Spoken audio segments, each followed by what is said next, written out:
Cyber నేరాలు, online మోసాలు కొత్త పుంతలు తొక్కుతున్నాయి. చిన్న చిన్న ఆశలు, లఘు వీక్నెస్ లను క్యాష్ చేసుకునే ముఠాలు బయలుదేరాయి. ఎన్నో ఆఫర్లను ఆన్లైన్లలో ప్రకటిస్తూ, వాట్సాప్ మెసేజ్లు ఇస్తూ జనాన్ని బురిడీ కొట్టిస్తున్న ముఠాలు ఇప్పుడు కొత్త మోసానికి తెరతీశాయి. అందమైన బాయ్ ఫ్రెండ్ ను అద్దెకిస్తామంటూ వింత వినూత్న ఆఫర్ ను తెర మీదకు తెచ్చాయి. అమ్మాయిలు, రెంట్ బాయ్ ఫ్రెండ్ కోసం చూస్తున్నారా? ఒంటరితనంతో బోర్ కొడుతోందా? షాపింగ్ కి కవర్లు మోసేందుకు లేదా మీ డిజైనర్ డ్రెస్ కి కాంప్లిమెంట్స్ ఇచ్చేందుకు ఓ అందమైన కుర్రాడు కావాలా అంటూ సోషల్ మీడియాలో యాడ్స్ వచ్చేస్తున్నాయి.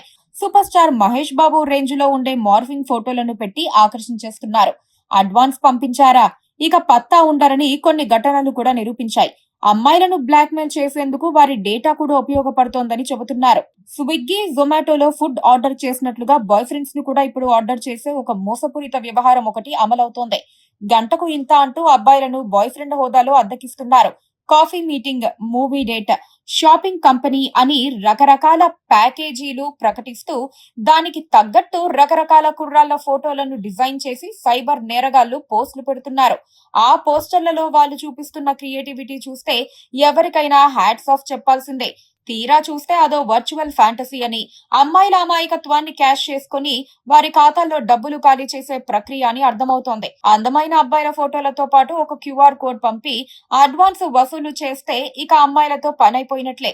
వారికి కావలసిన కలెక్షన్ వచ్చిన వెంటనే సదరు అమ్మాయి ప్రొఫైల్ ను బ్లాక్ చేస్తారు. ఎన్నిసార్లు ప్రయత్నించినా లైన్ లోకి వచ్చే అవకాశం ఉండదు. మోసపోయామని తెలిసేలోపే అంతా మటాష్ అయిపోయిందని కొందరు యువతులు గగ్గోలు పెడుతున్నారు. ఇలాంటి మోసాలపై తెలంగాణ సైబర్ క్రైమ్ పోలీసులు తరచూ హెచ్చరికలు జారీ చేస్తూనే ఉన్నారు. అయినా మోసపోయేందుకు అలవాటైన జనం మాత్రం నేరగాళ్ల ట్రాప్ లో పడిపోతున్నారు.